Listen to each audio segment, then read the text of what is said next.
Good morning po sa inyo lahat. Isa pang maliyugto ng ating daily Bible blessings.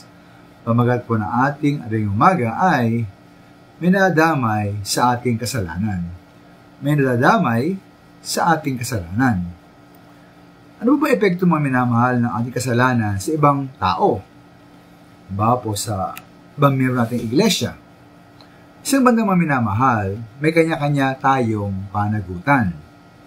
Ba, sabi po sa Deuteronomy 24:16 ng Biblia, na hindi dapat parusahan ng kamatayan ang mga magulang dahil sa krimeng ginawa ng anak.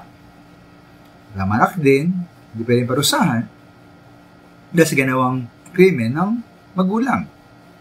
Ang mismong may sala lamang ang siyang dapat patayin.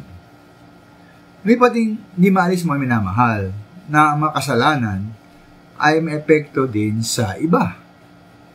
Tulad po ng kasalanan na kasakiman ni Achan sa Biblia sa kanyang bawal na pagkuha ng mga bagay na pinagabawal mula sa Jericho.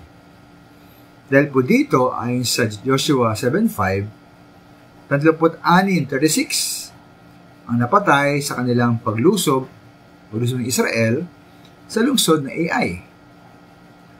Mangyayari po ito upang patunayan ng Diyos, ipakita ng Diyos ang kanyang kabanalan at katarungan. Ng paglabag sa kanyang utos ay lagi may bunga at kaparusahan. May pong apektuhan po at mapinsalang iba, bunga ng ating kasalanan sa ibang paraan. Halimbawa, may isang tamad at irresponsableng tatay. Dahil siya po ay tamad at irresponsable, mali maghirap at magutom ang kanyang buong pamilya at di makapag-aral ang kanyang mga anak. Ngayon po sa Kawikaan 20, versikulo 4, ang taong tamad sa panahon ng taniman ay walang magapas pagdating ng anihan. Kung nakita nga po ako ng mga batang pulubi sa lansangan, sila po ay nagmamalimos, sumingin ng limos. Kasi nga ba na tanong ko sa aking sarili, nasa kaya ang mga magulang ng mga batang ito? Sino ba masamang epekto ng ating kasalanan ay pagiging masamang halimbawa?